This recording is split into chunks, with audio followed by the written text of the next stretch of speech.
Bueno, vamos a leer Marbury Mesu Mason. Creo que es...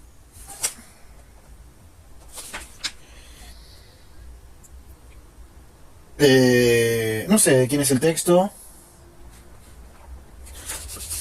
pero Constitución y Poder Político, Control de Constitucionalidad se llama el libro, digamos, donde está contenido este texto. Son 9 páginas.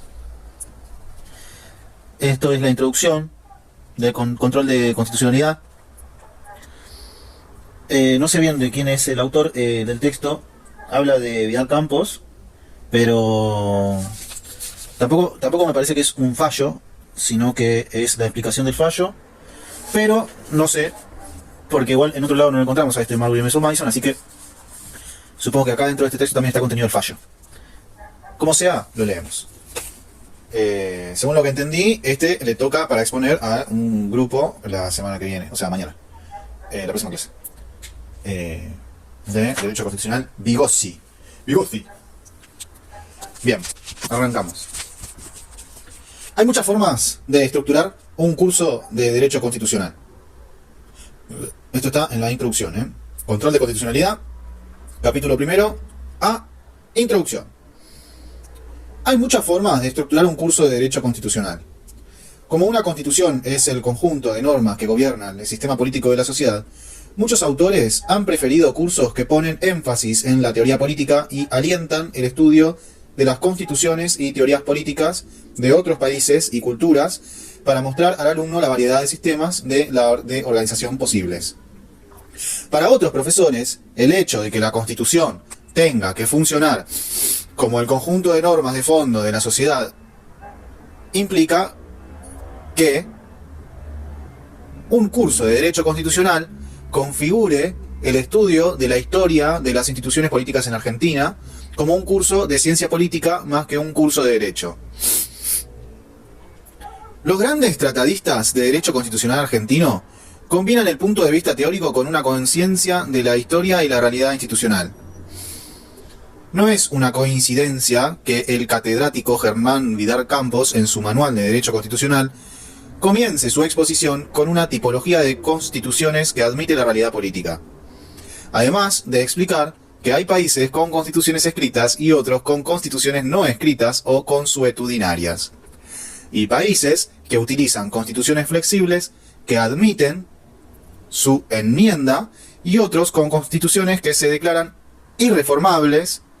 El doctor Vidal Campos reconoce la diferencia entre constitución formal definida por la forma externa de la codificación normativa y la constitución material, que es la constitución vigente que estructura las operaciones del gobierno en forma real. ¿Cómo pega tú?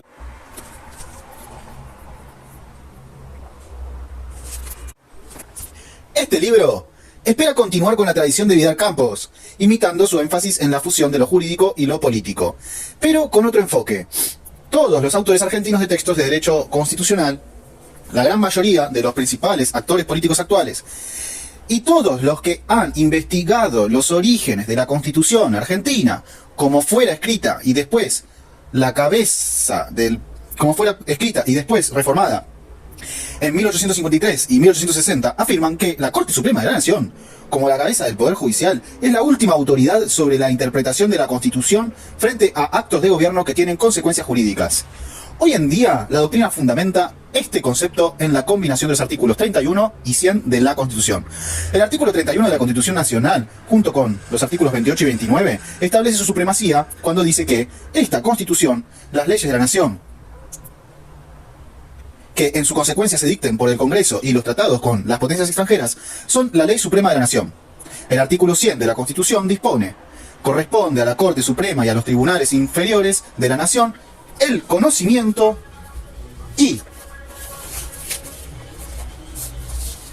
decisión de todas las causas que versen sobre los puntos regidos por la Constitución. Según la doctrina aceptada, si es resorte del Poder Judicial conocer en todas las causas que versaren sobre puntos regidos por la Constitución, y esta es la ley suprema de la Nación, entonces el Poder Judicial debe tener la facultad de declarar inconstitucionales las leyes del Congreso y actos del Poder Ejecutivo y de las provincias cuando entienda que han excedido el ámbito de poder conferido por la Constitución. Esta función de control de constitucionalidad encabezada por la Corte Suprema, pero esta función de control constitucional encabezada por la Corte Suprema, pero que pertenece a todos los tribunales, tanto los federales como los provinciales, que integran el Poder Judicial, han constituido un papel importante del Poder Judicial en casi todas las crisis y cuestiones constitucionales del país durante los últimos 120 años.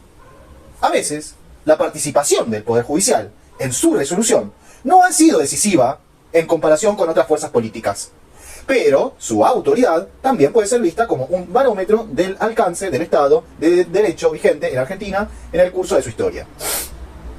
La justificación temática para basar un curso de Derecho Constitucional principalmente en los fallos de la Corte Suprema es que, aunque haya temas no tratados por estos fallos, ellos sí tratan todos los temas relevantes para un ciudadano que siente que ha sufrido un agravio, y como vamos a ver, la jurisprudencia de la Corte Suprema es casi obligatoria para todos los tribunales inferiores cuando se encuentran ante casos similares, y que generalmente la Corte respeta su propia jurisprudencia y cuando la cambia lo hace en forma consciente, con principios elaborados, el cuerpo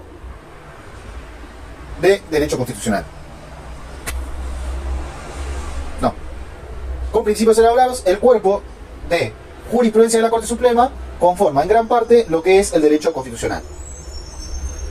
Bien, vuelvo a leer eso un poquito.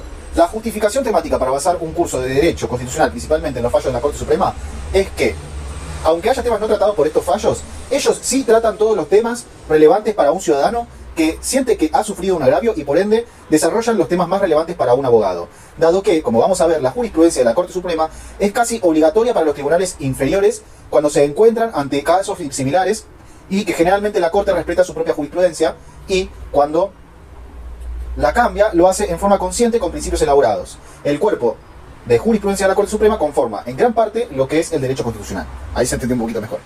Del mismo modo que el texto de la Constitución, los fallos de la Corte Suprema son materia prima. Son materia prima porque son estos los que dan vida y sentido al derecho, al texto constitucional. ¿Quiénes? Los fallos de la Corte Suprema dan vida y sentido al texto constitucional. Son la materia prima. Por eso leemos fallos en nuestra cátedra de Vygotsky. Hubo momentos en la historia argentina en la que la distancia entre las normas y la práctica en derecho constitucional, ha sido enorme, enorme. Pero han sido las decisiones de la Corte Suprema las que han elaborado los principios que configuran el derecho constitucional. ¡Ja! Charles Evans Hughes, un expresidente de la Corte Suprema de los Estados Unidos, una vez dijo: vivimos bajo una constitución, pero la constitución es lo que los jueces dicen que es. Ojalá. Vivimos bajo una constitución, pero los jueces... de nuevo. Vivimos bajo una constitución, pero la constitución es lo que los jueces dicen que es. A la mierda. Lo voy a pasar con un trago de agua esto, porque es muy importante. O sea, esto es muy de lo que... de la discusión entre positivismo y naturalismo, ¿no? Un poco. Porque es como, bueno, vivimos bajo una constitución, pero la constitución es lo que los jueces dicen que es. O sea que el texto, lo que está escrito, todo lo que está ahí, que hay que cumplir sí o sí, así perfectamente, cobra vida en la praxis, ¿no? Ahí está, hay una interpretación. Porque la praxis se genera a través de un ser humano, que es o un juez, un fiscal, un abogado, un intérprete, una víctima, un acusado, lo que sea, que esté haciendo uso del derecho, o en este caso de la Constitución. Pero bueno, en este caso solamente de los jueces, porque son los que más se relacionan con la cuestión constitucional, ¿no? Pero me sonó a eso, a esa discusión, digamos. A pasar del texto escrito ahí, o sea, la Constitución por escrito, ahí, en una biblioteca, está escrita la Constitución ahí. ¿Y qué pasa con la Constitución? Bueno, cobra vida cuando hay un juicio que implica una interpretación a la Constitución. Entonces, esa interpretación, ¿quién la hace? Los jueces. ¿Y quiénes vivimos debajo de eso? Nosotros. Entonces la frase que dice el hijo de puta de Charles Evans Hughes, el yankee, presidente de la Corte Suprema yankee, dice: vivimos bajo una constitución, pero la constitución es lo que los jueces dicen que es. Será tarea del lector, mientras examine este libro, decidir si Hughes estaba acertado o no. No obstante, sí, está bien, estaba acertado, tranqui, no hace falta que leamos. Ya está, no, mentira, seguimos. Será tarea del lector, mientras examine este libro, decidir si Hughes estaba acertado o no. No obstante, dejamos en claro que la citada frase ha sido el punto de partida con que emprendimos nuestra obra. B. La problemática del control de constitucionalidad. Ahora pasamos a otro título, que es el B. La problemática del control de la constitucionalidad. Recién estábamos leyendo la introducción al control de la constitucionalidad. Ahora es la problemática del control de la constitucionalidad. Cuando los constituyentes de la Convención de 1853 se reunieron para redactar la Constitución Nacional y decidieron sobre la utilización de muchos aspectos de la Constitución de los Estados Unidos, tenían como modelo un país donde la práctica de control de constitucionalidad por el Poder Judicial ya contaba con 50 años de experiencia. Mamita, 50 años de experiencia. La cuestión presentada en su forma más simple, si el Poder Judicial podía controlar los actos del Ejecutivo y Legislativo cuando estos han violado la Constitución, ya tenía respuesta. ¿Cómo? La cuestión presentada en su forma más simple ya tenía su respuesta. ¿Qué cuestión? La cuestión es si el Poder Judicial podía controlar los actos del Ejecutivo y Legislativo cuando estos han violado la Constitución. Ok. Bien.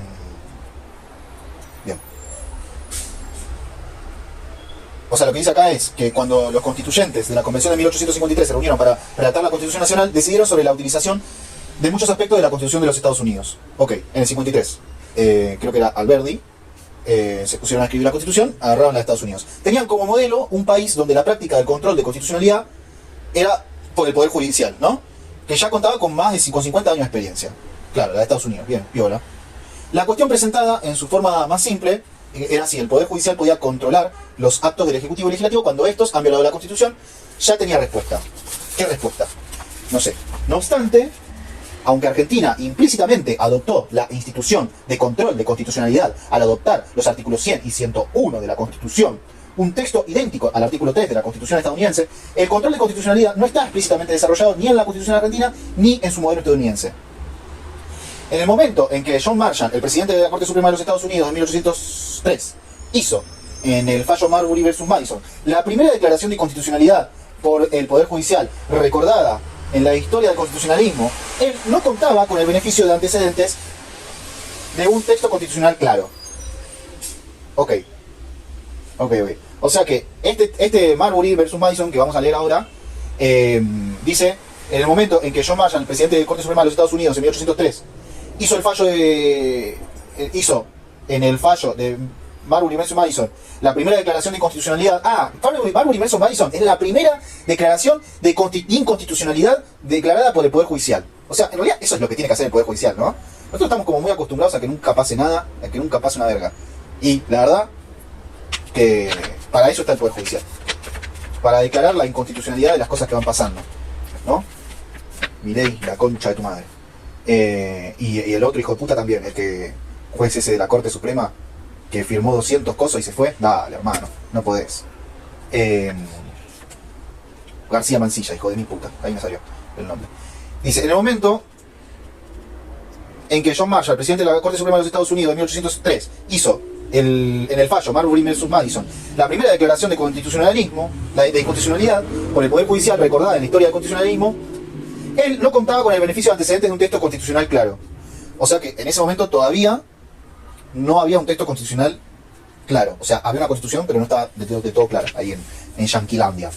El control de constitucionalidad no fue debatido ampliamente por la convención que redactó la Constitución estadounidense en 1789. Sin embargo, Marshall no estaba totalmente desprovisto de apoyo histórico. El Federalista, una serie de ensayos periodísticos escritos poco tiempo después de la convención por los redactores principales de la Constitución norteamericana, Alexander Hamilton, John Jay y James Madison, para alentar la aprobación de la Constitución por los estados, elabora y defiende el concepto de control de constitucionalidad por el Poder Judicial.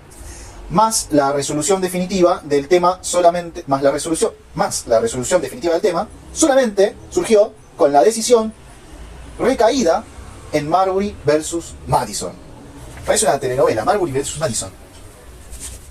No obstante, la transcripción de las partes más importantes del fallo no está incluida aquí por su valor histórico. Aunque importante, solamente merecería una referencia. Lo está porque presenta todos los problemas que rodean al control de constitucionalidad ejercido por el Poder Judicial, temas que van constantemente a repetirse en el curso de este libro. ¿Es el control de constitucionalidad un resultado inevitable de la función del Poder Judicial al aplicar la ley para resolver controversias? es el control de constitucionalidad, una misión especial encomendada al Poder Judicial que no la tienen ni en el Ejecutivo ni en el Legislativo. ¿Es el control de constitucionalidad ejercido por el Poder Judicial una necesidad en cualquier sistema con una constitución escrita? ¿Cuál es el límite del control de constitucionalidad? Hay situaciones en que el Poder Judicial no puede intervenir. Hay cuestiones constitucionales que son encomendadas solamente a otros órganos de gobierno. ¿Qué tipo de cuestiones? Bueno, son todas preguntas. Disculpen si yo exagero mucho, pero son preguntas. Y las preguntas hay que hacerlas bien fuertes. El otro aspecto sobresaliente de este fallo es que muestra en forma clásica la relación entre lo jurídico y lo político. No es una coincidencia que el primer ejercicio de control de constitucionalidad ocurriera en una atmósfera politizada. ¡Ja! Politizada, papá. Para entender este fallo es esencial referirnos a las circunstancias históricas. Por supuesto, siempre hay que referirse a las circunstancias históricas, compañero. Había dos partidos políticos durante las primeras décadas de la historia de los Estados Unidos. La verdad es que, el punto y aparte, me tienen re podrido con Estados Unidos. La concha de su madre. Todo el día hablando de Estados Unidos, boludo. La puta que madre que los remil parió a los Estados Unidos. Me tienen re podrido ya con los Estados Unidos. No, porque en primaria, en séptimo grado, se está leyendo El fantasma de Canterbury. Y vas viendo, eso es mi laburo, no tiene nada que ver con esto. Pero el libro se basa en las características de los estadounidenses y de los ingleses. Pero anda la concha de tu madre. ¿Qué hincha pelota con Estados Unidos? Dios mío. Bueno, no importa, punto y seguido. Había dos partidos políticos durante las primeras décadas de la historia de los Estados Unidos como país independiente. El federalista y el republicano. Ah. ¿Cómo? Había dos partidos políticos. En las primeras dos décadas de la historia de los Estados Unidos había dos partidos políticos. El federalista y el republicano. Yo no tomo partido por ninguno por ahora. Voy a averiguar un poco más primero. Yo banco al pueblo de los Estados Unidos. Todo bien con el pueblo de los Estados Unidos. Todo lo demás, siento rechazo. Bien, dice, entre paréntesis, predecesor este último del Partido Demócrata actual de los Estados Unidos. Ok. El republicano es el predecesor del Partido Demócrata actual de los Estados Unidos. Pero ahora en Estados Unidos hay demócratas y republicanos. ¿Cómo puede ser que el republicano sea el heredero de el demócrata actual? Rarísimo. Bueno, no importa. Los federalistas, el partido oficialista, en 1800, bueno, hace una banda de años, durante la presidencia de John Adams, ¿quién te jura Adams? Después de una campaña electoral vehemente, perdieron las elecciones de ese año y tenían que transferir el poder a Thomas Jefferson. Ese sí lo juro. Me suena a Thomas Jefferson. Como nuevo presidente el 4 de marzo de 1801. Y participar como minoría en el futuro Congreso. Bien, ganaron las elecciones presidenciales, pero eran minoría en el Congreso. El 13 de febrero de 1801, y como reacción ante la necesidad de transferir el poder, el viejo Congreso aprobó el Circuit Court Act of 1801. Circuit Court Act of 1801. Legislación que estableció 16 jueces federales de segunda instancia. La legislación fue un intento de crear rápidamente nuevos cargos en el Poder Judicial, que pudieran ser ocupados por federalistas. El presidente Adams nombró y mandó sus comisiones a estos 16 jueces durante sus últimas 2 semanas en esa función. Pero la ley que autorizó los cargos fue derogada por el nuevo Congreso el 31 de marzo de 1802, cuando el caso Marbury vs. Madison quedó pendiente ante la Corte Suprema. Pero esto era solamente una parte pequeña de la bronca que existía entre el Poder Judicial, cuyos miembros eran federalistas, y el nuevo Congreso y presidente. ¿Qué? Pero esto era solamente una parte pequeña de la bronca que existía entre el Poder Judicial, cuyos miembros... había bronca entre los judiciales y los federalistas, y el Congreso. Bueno, como ahora acá, ¿no? Prácticamente. O sea, había una rosca política, lo que se dice rosca, entre el Poder Judicial, que eran federalistas que acababan de perder la presidencia, ¿no? Y el nuevo Congreso y el presidente. Bien. En 1802, el Congreso, después de un juicio político muy discutido, en esta época se recababan a tiro en el Congreso, no les importaba nada. Yo me imagino eso. Acá en Argentina también tenemos un par de tiros en el Congreso. En 1802, el Congreso, después de un juicio político muy discutido, separó a John Pickering, un juez federal de distrito, de su cargo. El Congreso separa a un juez de su cargo. Este juez, aunque tenía reputación de ebrio como Bullrich, claramente no era culpable de traición, soborno u otros crímenes. Bueno, ahí no es como Bullrich, esta sí es culpable. los únicos cargos suficientes para remover a un juez a través de un juicio político en la Constitución estadounidense. O sea, no bastaba con que fuese ebrio, sino que también tenía que ser culpable de traición, soborno u otros crímenes. Después del éxito del juicio político contra Pickering, los republicanos comenzaron uno contra el ministro federalista. Los republicanos comenzaron otro juicio contra el ministro federalista más partidario de la Corte Suprema, Samuel Chase. Ok. O sea, eran picantes los del Congreso en ese momento, boludo. Pero imagínate, le están haciendo juicio político a uno, a otro. Mirá, ahora le están haciendo a un juez de la Corte Suprema. Lo que tiene que pasar para que nosotros hagamos juicio político a un juez, ¿no? Y se esperaba que John Marshall habría de seguirle. Ok, John Marshall, ese también me suena. El plan Marshall me suena, ¿no? Pero los republicanos y Jefferson no tenían suficiente fuerza política para ganar en estos casos. Bien, perfecto. John Marshall fue el secretario de Estado del presidente John Adams y continuó en ese cargo en forma temporaria durante las últimas semanas del gobierno federalista, aunque ya había sido nombrado como presidente de la Corte Suprema en enero de 1801. Él estaba directamente conectado tanto con las nominaciones de los 16 nuevos jueces de segunda instancia como con la historia del caso de Marbury. Cuando faltaba menos de una semana para que terminara el mandato de Adams, el Congreso legisló la creación de 42 cargos de jueces de paz para la capital federal de Washington. Pero después, aunque el presidente Adams nombró gente para llenar esos cargos y sus nominaciones fueron confirmadas por el Congreso y selladas sus designaciones, en algunos casos no hubo tiempo para Marshall, en su cargo como secretario de Estado, de mandar las designaciones a sus titulares. La administración entrante de Thomas Jefferson optó por no reconocer las designaciones no enviadas por la administración previa. Bueno, o sea, el chabón veía que iba a perder y metió una banda de jueces ahí, de jueces de paz, y vino Thomas Jefferson y dijo, no, yo no te reconozco un par de jueces, no te los reconozco. Bien, William Marbury fue uno de los jueces de paz nombrado para la capital federal, que en el apuro del momento, en marzo de 1801, no recibió su designación. Al no recibir dicha designación del nuevo gobierno, Marbury, junto con otros colegas, decidieron por lo tanto acudir directamente a la Corte Suprema, en el periodo correspondiente a diciembre de 1801, para exigir que el secretario de Estado del presidente Jefferson, James Madison, expidiera los nombramientos correspondientes. La Corte recién tomó qué? Una decisión. Está mal fotocopiado el texto, disculpen si me trabo a veces. La Corte recién tomó una decisión en febrero de 1803. ¿Qué decisión tomó? Ahora vamos a leer el fallo, según creo yo. ¡Qué rico! ¡Qué rico fallo! ¡Qué rico fallo! Llega. Marbury vs. Madison 1 Crunch 137 2 LED 60 1803. Bueno, eso supongo que será la carátula, ¿no? Como vimos con la guía de fallos, cada fallo tiene su carátula. Antes de transcribir la opinión de la Corte, el relator sintetizó brevemente los antecedentes del caso del siguiente modo. Bueno, parece que no vamos a leer directamente el fallo, vamos a leer un pantallazo, ¿no?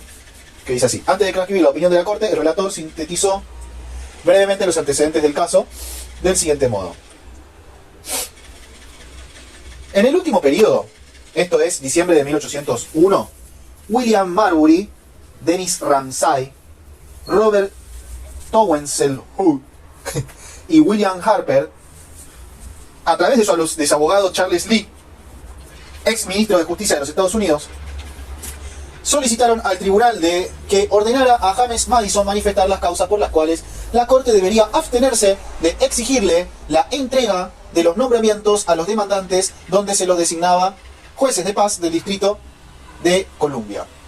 Esta petición fue apoyada en testimonios, incluyendo uno del hermano John Marshall James, incluyendo uno del hermano de John Marshall James, de los siguientes hechos: que el señor Madison estaba enterado de esta petición y que el señor Adams, expresidente de los Estados Unidos, elevó al Senado las nominaciones de los candidatos para ser designados en tales cargos, que el Senado aconsejó y consintió estas designaciones, que las correspondientes designaciones formales nombrando los jueces fueron firmadas por el presidente, y finalmente que el sello de los Estados Unidos estaba puesto en debida forma en tales designaciones por el entonces secretario de Estado, John Marshall, que los solicitantes habían pedido al señor Madison les entregara tales nombramientos con resultado negativo y que dichas designaciones le fueran retenidas.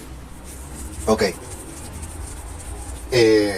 Perdón, pero si no entendí mal, estaban designando a dos hermanos. O sea, amiguismo y hijo de, familia de, en su máxima expresión.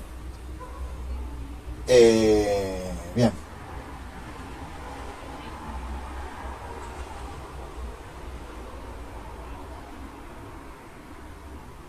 Lo leo de nuevo, ¿sí? En el último periodo, esto es diciembre de 1801, William Marbury, Dennis Ramsay, Robert Owensel y William Harper, a través de su abogado Charles Lee, ex ministro de Justicia de los Estados Unidos, solicitaron al tribunal que ordenara a James Madison manifestar las causas por las cuales la Corte debería abstenerse de exigirle la entrega de los nombramientos a los demandantes, donde se los designaba jueces de paz del Distrito de Columbia. Esta petición fue apoyada en testimonios, incluyendo uno, el del hermano de John Marshall, el Don James, de los siguientes hechos.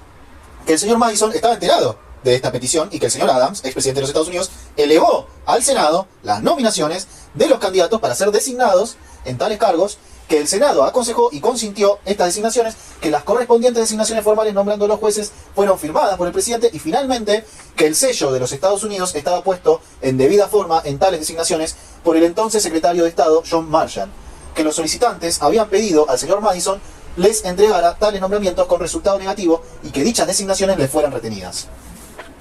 Sobre estas bases fue emitida una orden para que el secretario de Estado diera cuenta de las causas que motivaron su conducta. Bien. No sé qué quiso decir. Mirá que el presidente ya estaba enterado y el Senado también y había un montón de solicitantes, no sé qué. Bien. Posteriormente, el 24 de febrero de 1803, la Corte emitió la siguiente opinión conducida por el voto del presidente John Marshall. Durante el último periodo, la Corte expidió una orden para que el secretario de Estado exhibiera los motivos por los cuales denegaba a William Marbury la entrega. Este Marbury es un berraco corrupto, boludo, me parece. No quiero ser. Por los cuales denegaba a William Marbury la entrega de su designación como juez de paz del condado de Washington del Distrito de Columbia. No se han dado razones de tal proceder y ahora la petición se dirige a obtener de la Corte un mandamiento que haga efectiva la entrega de dichos nombramientos. Bien, lo quieren. A esto es lo que dice John Marshall, el presidente de la Corte Suprema. Dice, sí, lo vamos a nombrar, dice. Lo particularmente delicado de este caso, la novedad de algunas de sus circunstancias y la verdadera dificultad que encierran los puntos contenidos en el mismo, requieren una exposición completa de los fundamentos que sostienen la opinión que dará esta Corte. Según el orden seguido en el análisis del caso, la Corte ha considerado y decidido las siguientes cuestiones. 1. ¿Tiene el solicitante derecho al nombramiento que demanda? ¿Tiene el solicitante derecho al nombramiento que demanda? 2. Si lo tiene y ese derecho ha sido violado, ¿proveen las leyes del país un remedio a esa violación? 3. Si lo proveen, ¿es dicho remedio un mandamiento que corresponda a esta Corte emitir? ¿Es dicho remedio un mandamiento que corresponda a esta Corte emitir?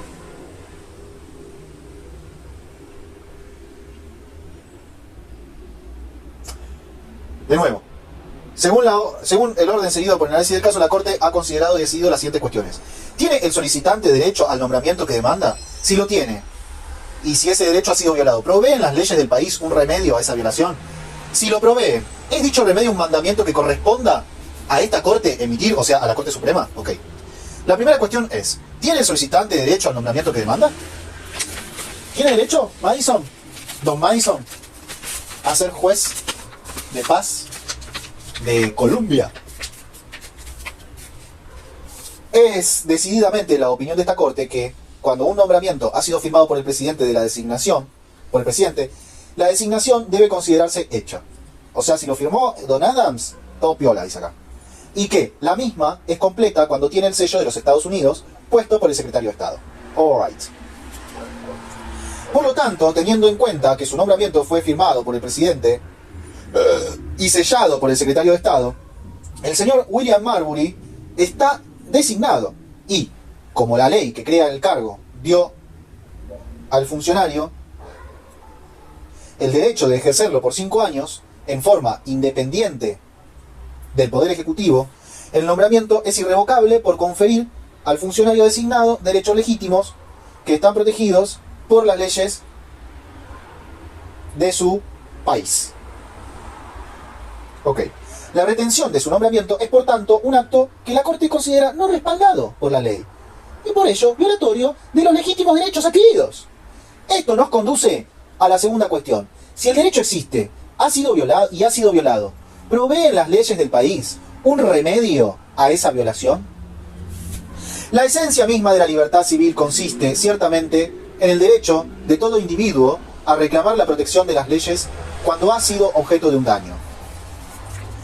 Uno de los principales deberes de un gobierno es proveer esta protección.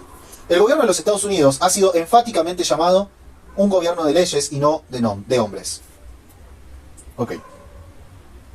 Tal gobierno ciertamente dejaría de merecer ese alto calificativo si las leyes no brindaran modos de reparar la violación de un derecho legítimamente adquirido. Si tal cosa fuere a suceder en la jurisprudencia de nuestro país, ello solo podría deberse a las especiales características del caso. Nos corresponde, por lo tanto, preguntarnos si existe en este caso algún ingrediente que lo exima de investigaciones o que prive a la parte perjudicada de reparación legal. ¿Está dicho elemento presente en el caso? ¿Constituye el acto de entregar o retener una designación escrita un mero acto político reservado al Departamento Ejecutivo para cuyo cumplimiento nuestra Constitución ha depositado la total confianza en el Ejecutivo Supremo, de modo que cualquier conducta desajustada a su respecto no tenga prevista la consecuente reparación para el caso que dañe a un individuo? No entendí una poronga la pregunta. ¿Está dicho elemento presente en el caso? A ver, nos corresponde por lo tanto preguntarnos si existe, en este caso, algún ingrediente que lo exima de investigaciones o que prive a la parte perjudicada de la reparación legal. Nos corresponde, por lo tanto, preguntarnos si existe, en este caso, algún ingrediente que lo exima de investigaciones o que prive a la parte perjudicada de la reparación legal. ¿Está dicho elemento presente en el caso? O sea, si hay algún elemento de corrupción, está preguntando, me parece. ¿Constituye el acto de entregar o retener una designación escrita un mero acto político reservado al Departamento Ejecutivo para cuyo cumplimiento nuestra Constitución ha depositado total confianza en el Ejecutivo Supremo, de modo que cualquier conducta desajustada a su respecto no tenga prevista la consecuente reparación para el caso que dañe a un individuo? Y acá me parece que dice que si solo el Ejecutivo puede cortarse solo, digamos, y le damos la total confianza al Ejecutivo de todo lo que haga, sin que haya ninguna conducta desajustada que dañe a algún individuo. Sin duda, tales casos pueden existir, pero que cada deber asignado a algunos de los grandes departamentos del Poder Ejecutivo constituya uno de estos casos es sin duda inadmisible. ¡Inadmisible! Ok. O sea, que es inadmisible la corrupción, creo que está diciendo. De ello se sigue, por lo tanto, que el examen de la legalidad de los actos de los titulares de las reparticiones dependientes del Ejecutivo depende, en cada caso, de la naturaleza del acto. Por la Constitución de los Estados Unidos, el presidente está investido de algunos importantes poderes políticos cuyo ejercicio está librado a su exclusivo arbitrio y por el cual es solo responsable ante el pueblo desde el punto de vista político y ante su propia conciencia. Para colaborar con él en el cumplimiento de sus funciones, puede designar funcionarios que actúen bajo su autoridad y de conformidad con sus órdenes. En estos casos, los actos de los funcionarios son los actos del presidente, y sea cual fuere la opinión que pueda merecer el modo en que el Ejecutivo utiliza sus poderes discrecionales, no existe ni puede existir poder alguno que los controle. Las materias son políticas, atañen a la nación, no a derechos individuales, y, habiendo sido confiadas al Ejecutivo, la decisión del Ejecutivo es terminante. Lo dicho está claramente ejemplificado en la creación legislativa del Ministerio de Relaciones Exteriores. El Ministro de Relaciones Exteriores debe desempeñarse desde que su función es creación legislativa, precisamente de conformidad con la voluntad del presidente. Es meramente el órgano a través del cual se transmite la voluntad del presidente. Los actos de ese funcionario, en su calidad de tal, no pueden ser nunca examinados por los tribunales. Pero cuando el Congreso impone a ese funcionario otras obligaciones, cuando se le encomienda por ley llevar a cabo ciertos actos, cuando los derechos de los individuos dependen del cumplimiento de tales actos, ese funcionario deja de ser funcionario del presidente para convertirse en funcionario de la ley. Es responsable ante las leyes por su conducta y no puede desconocer a su discreción los derechos adquiridos de otros. La conclusión de este razonamiento es que, cuando los titulares de los departamentos actúan como agentes políticos o confidenciales del Ejecutivo y no hacen más que poner en práctica la voluntad del presidente, en aquellos casos en que este posee poderes discrecionales legal o constitucionalmente conferidos, nada puede resultar más claro que el control de tales actos solo puede ser político. Pero cuando se les asigna una ley, por ley, una obligación determinada de cuyo cumplimiento depende la vigencia de derechos individuales, parece igualmente claro que todo aquel que se considere perjudicado por el incumplimiento de tal clase de obligaciones tiene derecho a recurrir a las leyes de su país para obtener una reparación. Es por lo tanto la opinión de esta Corte que Marbury tiene derecho a su nombramiento y que la negativa a entregárselo constituye una clara violación de ese derecho frente a la cual las leyes de su país brindan un remedio. Resta considerar, ¿le corresponde el remedio que solicita al señor Marbury? Ello depende de A. La naturaleza de la medida que solicita. B. El poder de esta Corte. Si la medida solicitada fuera concedida, debería dirigirse a un funcionario del gobierno y el contenido de la misma consistiría, usando las palabras de Blackstone, en una orden de hacer algo en particular allí especificado, que atañe a su cargo y deberes que la Corte ha determinado previamente, o al menos supuesto que es correcto y ajustado a derecho. O bien, en las palabras de Lord Mansfield, el solicitante, en este caso, tiene un derecho a ejecutar un cargo de interés público y es privado de la posesión de ese derecho. Estas circunstancias ciertamente se dan en este caso. Pero para que el mandamiento, la medida solicitada, surta los efectos deseados, debe ser enviada a un funcionario al cual pueda serle dirigida sobre la base de los principios legales, y la persona solicitante de la medida debe carecer de otro recurso legal específico.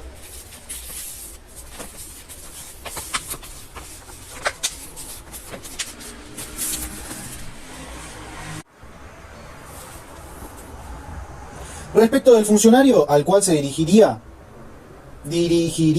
la medida, la íntima relación política que existe entre el presidente de los Estados Unidos y los titulares de los ministerios hace particularmente fastidiosa y delicada cualquier investigación legal de sus actos. Y hasta puede dudarse de que corresponda llevar a cabo tales investigaciones. Es común que la gente en general no reflexione ni examine a fondo las impresiones que recibe y, desde tal punto de vista, no sería conveniente que en un caso como este se interprete la atención judicial del reclamo de un particular como una forma de intromisión en la esfera de prerrogativas exclusivas del Poder Ejecutivo.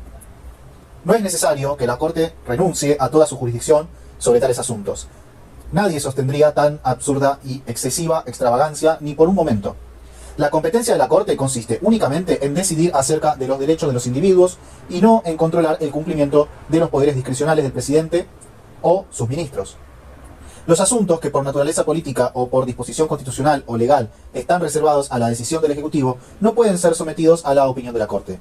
Pero si no se tratara de un asunto de tal naturaleza, si, lejos de constituir una intrusión en los asuntos propios del gabinete, estuviera únicamente vinculado con un papel cuya obtención la ley permite solo a condición del pago de 10 centavos, si ello no supusiese intromisión alguna en materias sobre las cuales se considera al Ejecutivo como no sujeto a control alguno, ¿qué habría en la alta condición del funcionario que impidiera a un ciudadano reclamar sus derechos ante un tribunal de justicia, o que prohibiera a éste atender el reclamo, o expedir una orden mandando el cumplimiento de una obligación no dependiente de los poderes discrecionales del Ejecutivo, sino de actos particulares del Congreso y de los principios generales del derecho?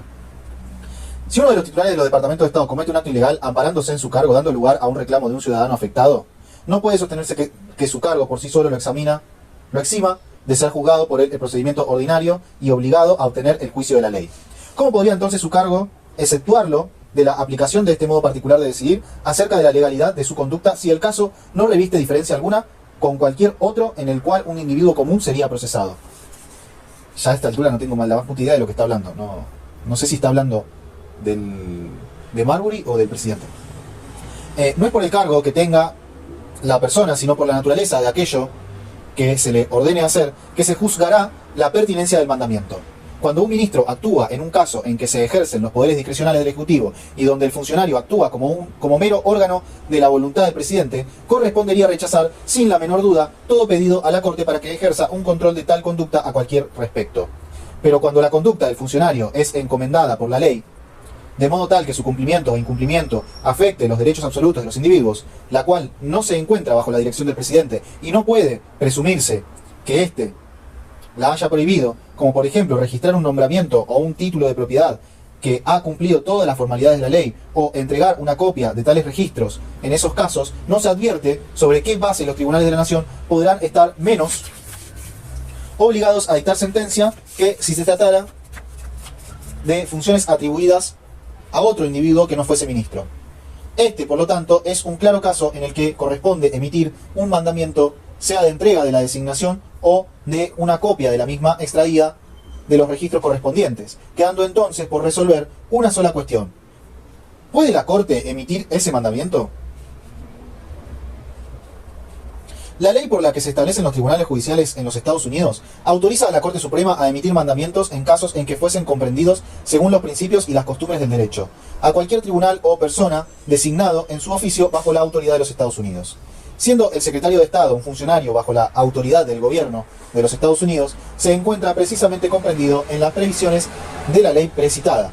Y si esta Corte no está autorizada a emitir una orden de ejecución a tal funcionario, solo puede ser a causa de la inconstitucionalidad de la ley, incapaz por ello de conferir la autoridad y de asignar las obligaciones que sus palabras parecen conferir y asignar. La Constitución deposita la totalidad del Poder Judicial de los Estados Unidos en una Corte Suprema y en tantos tribunales inferiores como el Congreso establezca en el transcurso del tiempo. Este poder se extiende expresamente al conocimiento de todas las causas que versen sobre los puntos regidos por las leyes de los Estados Unidos y, consecuentemente, de algún modo puede extenderse al presente caso, ya que el derecho invocado deriva de una ley de los Estados Unidos.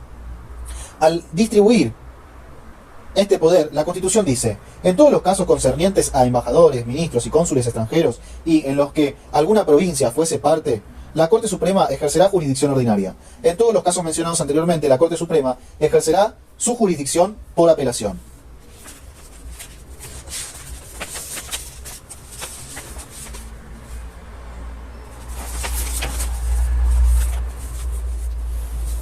Se ha sostenido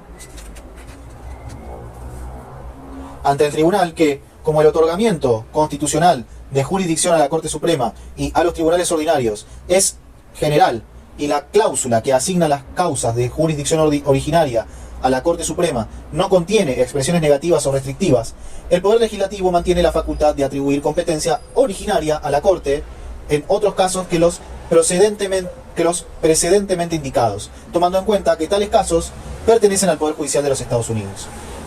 Si se hubiera querido dejar librado a la discreción del Poder Legislativo la posibilidad de distribuir el Poder Judicial entre la Corte Suprema y los tribunales inferiores, habría sido ciertamente inútil hacer otra cosa que definir el ámbito de competencia del Poder Judicial en general, mencionando los tribunales a los que corresponde ejercerlo. Si esta es la interpretación correcta, el resto de la norma constitucional carece de sentido. Si el Congreso tiene la libertad de asignar a esta Corte competencia por apelación en los casos en los que la Constitución le asigna competencia originaria y fijarle competencia originaria en los casos en que le corresponde ejercerla por apelación, la distribución hecha en la Constitución es forma carente de contenido. Las palabras afirmativas son, a menudo en su operatividad, negatorias de otros objetos que los prescriptos, y en este caso debe asignárseles ese sentido so pena de privarlas de sentido en absoluto.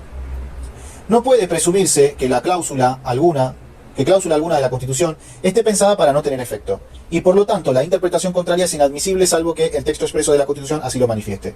Cuando un instrumento legal organiza las bases fundamentales de un sistema judicial, dividiéndolo en una Corte Suprema y en tantas inferiores como el Congreso decida, enumerando sus poderes y distribuyéndolos mediante la delimitación de los casos en los que la Corte Suprema ejercerá jurisdicción originaria y aquellos en que la ejercerá por vía de apelación, el sentido evidente de las palabras parece ser que en una clase de casos la competencia será originaria y no en los demás.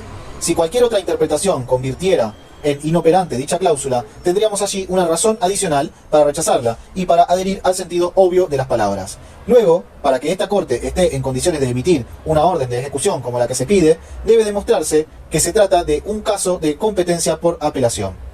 Se ha dicho en el tribunal que la jurisdicción apelada puede ejercerse de diversos modos y que, siendo la voluntad del Congreso que un mandatario pueda ser emitido en el ejercicio de la jurisdicción apelada, dicha voluntad debe ser obedecida.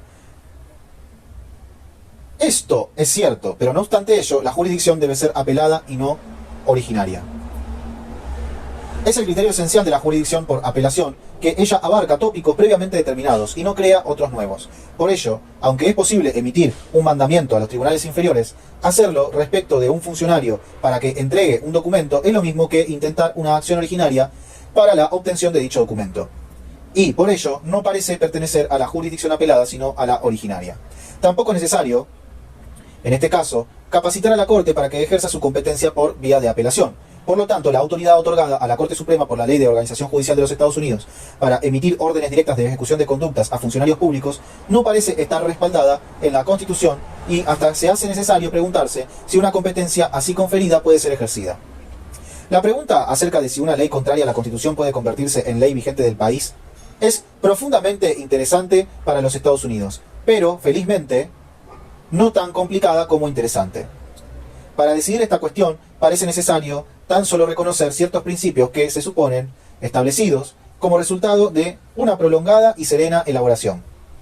Todas las instituciones fundamentales del país se basan en la creencia de que el pueblo tiene el derecho preexistente de establecer para su gobierno futuro los principios que juzgue más adecuados a su propia felicidad. El ejercicio de ese derecho supone un gran esfuerzo, que no puede ni debe ser repetido con mucha frecuencia. Los principios así establecidos son considerados fundamentales, y desde que la autoridad de la cual proceden es suprema y puede raramente manifestarse, están destinados a ser permanentes. Esta voluntad originaria y suprema organiza el gobierno y asigna a los diversos poderes sus funciones específicas. Puede hacer solo esto, o bien fijar, además, límites que no podrán ser transpuestos por tales poderes. El gobierno de los Estados Unidos es de esta última clase. Los poderes de la legislatura están definidos y limitados, y para que estos límites no se confundan u olviden, la Constitución es escrita. ¿Con qué objetos son limitados los poderes y a qué efecto se establece que tal limitación sea escrita si ella puede en cualquier momento ser dejada de lado por los mismos que resultan sujetos pasivos de la limitación? Si tales límites no restringen a quienes están alcanzados por ellos y no hay diferencia entre actos prohibidos y actos permitidos, la distinción entre gobierno limitado y gobierno ilimitado queda abolida. Hay solo dos alternativas demasiado claras para ser discutidas. O la Constitución controla cualquier ley contraria a aquella, o la legislatura puede alterar la Constitución mediante una ley ordinaria. Entre tales alternativas no hay términos medios. O la Constitución es la ley suprema, inalterable por medios ordinarios, o se encuentra al mismo nivel que las leyes y de tal modo como cualquiera de ellas. Puede reformarse o dejarse sin efecto, siempre que al Congreso le plazca. Si es cierta la primera alternativa, entonces una ley contraria a la Constitución no es ley. Si en cambio es verdadera la segunda, entonces las constituciones escritas son absurdos intentos del pueblo para limitar un poder ilimitable por naturaleza. Ciertamente, todos aquellos que han elaborado constituciones escritas las consideran la ley fundamental y suprema de la nación. Y consecuentemente, la teoría de cualquier gobierno de ese tipo debe ser que una ley repugnante a la Constitución es nula. Esta teoría está íntimamente ligada al tipo de constitución escrita y debe, por ello, ser considerada por esta Corte como uno de los principios básicos de nuestra sociedad. Por ello, esta circunstancia no debe perderse de vista en el tratamiento ulterior de la materia.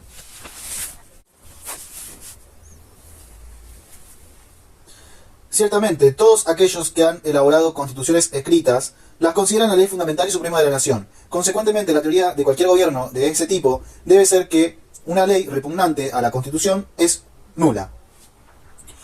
Esta teoría está íntimamente ligada al tipo de constitución escrita y debe, por ello, ser considerada por esta Corte como uno de los principios básicos de nuestra sociedad. Por ello, esta circunstancia no debe perderse de vista en el tratamiento ulterior de la materia. Si una ley contraria a la Constitución es nula, ¿obliga a los tribunales a aplicarla no obstante su invalidez? O bien, en otras palabras, no siendo ley, ¿constituye una norma operativa como lo sería una ley válida?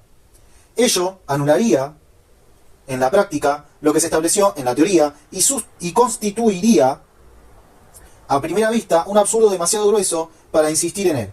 Sin embargo, la cuestión merece recibir un atento tratamiento. Sin lugar a dudas, la competencia y la obligación del Poder Judicial es decidir qué es ley.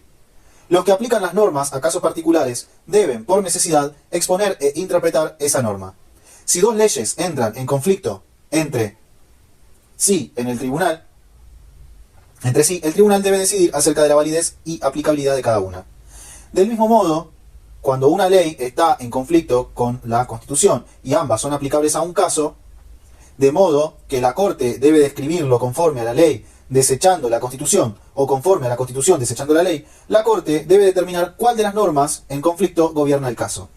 Esto constituye la esencia misma del deber de administrar justicia. Luego, si los tribunales deben tener en cuenta la Constitución y ella es superior a cualquier ley ordinaria, es la Constitución y no la ley la que debe regir el caso al cual ambas normas se refieren. Quienes niegan el principio de que la Corte debe considerar la Constitución como la ley suprema, se ven reducidos a la necesidad de sostener que los tribunales deben cerrar los ojos a la Constitución y mirar solo a la ley. Esta doctrina subvertiría los fundamentos mismos de toda la Constitución escrita. Equivaldría a declarar que una ley totalmente nula conforme a los principios y teorías de nuestro gobierno es, en la práctica, completamente obligatoria. Significaría sostener que si el Congreso actúa de un modo que le está expresamente prohibido, la ley así sancionada sería, no obstante, tal prohibición eficaz. Estaría confiriendo práctica y realmente al Congreso una omnipotencia total con el mismo aliento con el cual profesa la restricción de sus poderes dentro de los límites estrechos. Equivaldría a establecer al mismo tiempo los límites y el poder de transgredirlos a discreción. Reducir de esta manera a la nada lo que hemos considerado el más grande de los logros en materia de instituciones políticas, una constitución escrita, sería por sí mismo suficiente en América, donde las constituciones escritas han sido vistas con tanta reverencia para rechazar la tesis. Pero las manifestaciones particulares que contiene la Constitución de los Estados Unidos construyen un andamiaje de argumentos adicionales en favor del rechazo de esta interpretación. El Poder Judicial de los Estados Unidos entiende en todos los casos que versen sobre los puntos regidos por la Constitución. ¿Pudo acaso haber sido la intención de quienes consiguieron este poder afirmar que al usar la Constitución no debería atenderse a su contenido? ¿Que un caso regido por la Constitución debiera decidirse sin examinar el instrumento que lo rige? Esto es demasiado extravagante para ser sostenido. En ciertos casos la Constitución debe ser interpretada y analizado su contenido por parte de los jueces. Y si de este modo los jueces pueden abrir y examinar la totalidad de la Constitución, ¿qué parte de ella les está prohibido leer u obedecer? Hay muchas otras partes de la Constitución que ilustran esta materia. Dice la Constitución que ningún impuesto o carga se impondrá sobre artículos exportados desde cualquiera de los estados. Supongamos una carga impuesta sobre la exportación de algodón o tabaco o harina y supongamos que se promueve una acción judicial destinada a exigir la devolución de lo pagado en virtud de dicha carga. ¿Debe darse un pronunciamiento judicial en tal caso? ¿Deben los jueces cerrar los ojos a la Constitución y ver solo la ley? La Constitución prescribe que no se sancionarán leyes conteniendo condenas penales individualizadas ni leyes retroactivas. Si, no obstante, tales leyes son sancionadas y una persona es procesada bajo tales leyes, ¿debe la Corte condenar a muerte a esas víctimas a quienes la Constitución manda proteger? Dice la Constitución, ninguna persona será procesada por traición, salvo que el testimonio de dos testigos sobre el mismo acto o mediante su confesión pública ante un tribunal de justicia. En este caso, el lenguaje de la Constitución está especialmente dirigido a los tribunales. Les prescribe directamente una regla de prueba de la que no pueden apartarse. Si la legislatura modificara esa norma y permitiera la declaración de un solo testigo o la confesión fuera de un tribunal de justicia como requisitos suficientes de prueba, ¿debería la norma constitucional ceder frente a esa ley? Mediante estos y muchos otros artículos que podrían seleccionarse, es claro que los constituyentes elaboraron ese instrumento como una regla obligatoria tanto para los tribunales como para la legislatura. ¿Por qué motivo, si no, prescribe a los jueces jurar su cumplimiento? Este juramento apela ciertamente a su conducta en el desempeño de su cargo de carácter oficial. Este juramento apela ciertamente a su conducta en el desempeño de su cargo de carácter oficial. ¿Qué inmoralidad sería imponérselos si ellos, los jueces, fueran a ser usados como instrumentos, y como instrumentos conscientes de la violación de lo que juran respetar? El juramento del cargo judicial impuesto por el Congreso es también completamente ilustrativo de la opinión legislativa sobre esta cuestión. Este juramento dice: juro solemnemente que administraré justicia sin importar las personas, y haré justicia igualmente al pobre como al rico, y que desempeñaré leal e imparcialmente todas las obligaciones atinentes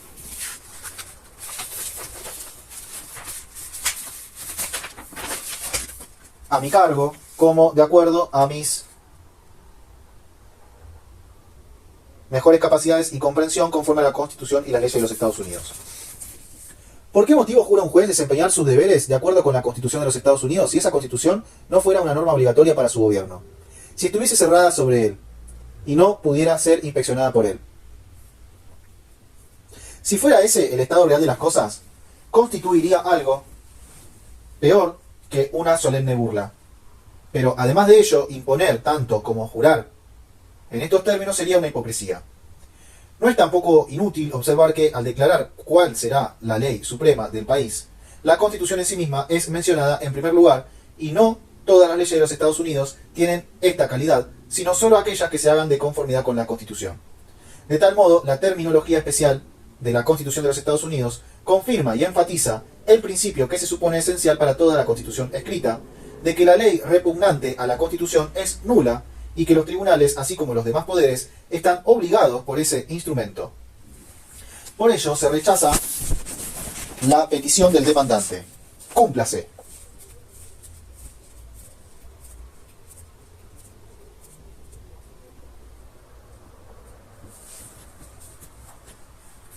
Bueno, se rechaza la petición del demandante, dice. O sea, ¿quién perdió? Marbury.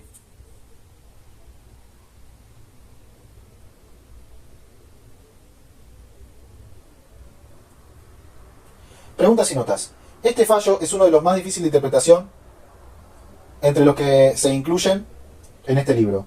Para solucionar las preguntas que siguen, resulta esencial efectuar varias lecturas del fallo y una discusión elaborando sus problemas. ¿Quién fue el ganador en el litigio? ¿Reconoce la Corte que Marbury tiene un derecho que ha sido violado? ¿Recibe Marbury su designación como juez de paz? ¿Emitió la Corte Suprema un mandamiento para forzar al secretario de Estado a expedir la designación? Si Marbury tiene derecho a recibir su designación, ¿por qué no emite la Corte Suprema un mandamiento? ¿Hay una declaración de inconstitucionalidad en este fallo? ¿Cuál es el acto de gobierno o la ley que la Corte está declarando inconstitucional? La identificación de la ley que la Corte está declarando inconstitucional no es fácil, pero es necesario que sea identificada por el lector para entender el fallo. Preste atención a la frase de la decisión que hemos subrayado y advierta que todo el resto de la decisión es una discusión acerca de si la Corte tiene la facultad de declarar inconstitucional una ley o acto de gobierno que ha encontrado incompatible con la Constitución. ¿Está claro ahora cuál es la ley que la Corte no considera respaldada por la Constitución y por lo tanto no va a aplicar? No está claro, no sé, no tengo la más puta idea. 2. Nunca olvide que Marshall fue el secretario de Estado, el ministerio de su gobierno más importante en esta época, antes de ser presidente de la Corte, y sabía muy bien cómo sobrevivir y aumentar su poder dentro de la política estadounidense. ¿Qué habría ocurrido si Marshall hubiera conducido a la Corte a declarar inconstitucional la decisión del gobierno de no expedir la designación de Marbury y hubiera emitido un mandamiento al secretario de Estado, James Madison, ordenándole enviar la designación? Recuerde la impopularidad de los federalistas en ese momento. Dada su débil posición política en el momento en que escribió Marbury versus Madison, ¿pudo Marshall esperar que sería respetada por el Poder Ejecutivo y el Congreso cualquier declaración de constitucionalidad que los afectara? ¿Cómo pudo Marshall establecer la institución de control de constitucionalidad ejercido por el Poder Judicial en tales circunstancias? ¿Cuál fue el arma secreta de Marshall en Marbury vs. Madison que le permitió establecer el principio de control de constitucionalidad en un Congreso y un presidente hostiles? Recuerde a qué poder estaba dirigida la ley que fue declarada inconstitucional en el fallo. ¿Cuál de los tres poderes de gobierno resultó con sus facultades restringidas por la declaración de inconstitucionalidad del fallo? ¿Había alguna forma de que el Poder Ejecutivo o el Congreso hubieran podido no cumplir de haberlo decidido la declaración de inconstitucionalidad hecha en la sentencia de Marshall? ¿Cuál es el único poder afectado por la declaración de inconstitucionalidad pronunciada por la Corte? 4. En la primera parte de la decisión, Marshall explica las circunstancias en las cuales el Poder Judicial puede ejercer el control de constitucionalidad. ¿Cuáles son los ingredientes necesarios para que la Corte Suprema actúe? Imagine algunas situaciones hipotéticas. Por ejemplo, ¿puede la Corte Suprema declarar inconstitucional ciertas ¿Puede la Corte Suprema declarar inconstitucional una decisión del Poder Ejecutivo de designar un delincuente conocido para conducir negociaciones con un país que apoya el terrorismo? ¿Puede la Corte Suprema declarar inconstitucional un tratado con un país que anula un contrato hecho con una compañía argentina si el demandante de la compañía dañada, si el demandante es la compañía dañada? 5. Hay una regla básica de derecho constitucional tanto en la Argentina como en los Estados Unidos por la cual la Corte Suprema no puede hacer una declaración de inconstitucionalidad si tal declaración no es necesaria para decidir el caso. Una declaración de inconstitucionalidad siempre es el último recurso de la Corte. Fue necesario, en el presente fallo para la Corte, hacer una declaración de inconstitucionalidad o pudo la Corte decidir Marbury sin la necesidad de discutir el problema constitucional. ¿Fue necesario en el presente fallo para la Corte hacer una declaración de inconstitucionalidad o pudo la Corte decidir Marbury sin la necesidad de discutir el problema constitucional? Lea los artículos 100 y 101 de la Constitución argentina y el artículo 3 de la Constitución estadounidense. ¿Cuáles son los dos tipos de jurisdicción ejercida por la Corte Suprema? ¿Qué tipo de jurisdicción está invocando Marbury al decidirse a acudir directamente a la Corte Suprema? ¿Qué tipo de jurisdicción dice Marshall que es la única que pudo ser invocada en este caso? ¿Pudo la Corte decidir este caso en un solo párrafo, sin ninguna necesidad de preocuparse por temas constitucionales y las relaciones entre los distintos poderes del gobierno? Hay una distinción muy común en el sistema anglosajón, que también ha sido utilizada en Argentina, entre el holding de un caso y el obiter dictum. El holding es la parte de los fundamentos del fallo que resulta indispensable para decidir el caso y entonces tiene mucha fuerza como precedente en casos posteriores. El obiter dictum consiste en pronunciamientos, elaboraciones y razonamientos que están en el fallo, pero no son necesarios para decidir el caso y entonces, como regla general, no tienen la misma importancia como precedentes para el futuro. Por ejemplo, supongamos un caso en el que una persona poseedora de una fracción de tierra que resulta expropiada por un decreto del Poder Ejecutivo solicita a los tribunales la devolución de la tierra alegando que la expropiación fue inconstitucional por haber sido hecha por decreto. Si el tribunal rechaza la acción por considerar que el peticionante no es el dueño del inmueble, pues se comprueba que lo había usurpado unos años antes y que por lo tanto no existe un derecho de propiedad conforme al artículo 17 de la Constitución, pero declara al mismo tiempo la inconstitucionalidad de la expropiación por haberse hecho por decreto, vamos a decir que la primera parte del fallo, rechazo de la acción fundada en la existencia del derecho de propiedad, es el holding, y la segunda parte, declaración de inconstitucionalidad de la expropiación, es el obiter dictum, porque no era necesario para la decisión del caso tal como fue resuelto. La justificación para esta distinción, fuera del problema de declaraciones de constitucionalidad innecesarias, es que un tribunal va a preocuparse principalmente por los aspectos de un caso necesario para su decisión y estaría dando demasiado poder a sus palabras al aplicar su obiter dictum en forma igual como precedente invocable en litigios futuros. En varias ocasiones en este libro vamos a utilizar la distinción entre holding y obiter dictum para determinar la importancia que tienen aspectos distintos del mismo fallo de la Corte. ¿Es la declaración de inconstitucionalidad en Marbury vs. Madison holding y obiter dictum? Thomas Jefferson sostuvo durante todo el resto de su vida que el fallo fue puro obiter dictum, pero esto no afectó el golpe político que Marshall dio y la importancia histórica del fallo. 7. El razonamiento de Marshall al redactar la opinión de la Corte en su primera declaración de inconstitucionalidad muestra varias debilidades, quizá intencionalmente descuidadas por Marshall. Lea con atención la última parte de la sección 13 de la Ley de Organización de la Justicia de 1789. ¿Dice que la Corte Suprema tiene el poder de emitir mandamientos cuando actúa como tribunal de apelación? Tradicionalmente, como reconoce Marshall en su opinión, los tribunales de apelación en los países anglosajones no han tenido el poder de emitir mandamientos. Pero entonces, ¿cómo está interpretando Marshall la frase de la ley que dice y tendrán el poder de mandar órdenes a los tribunales de almirantazgo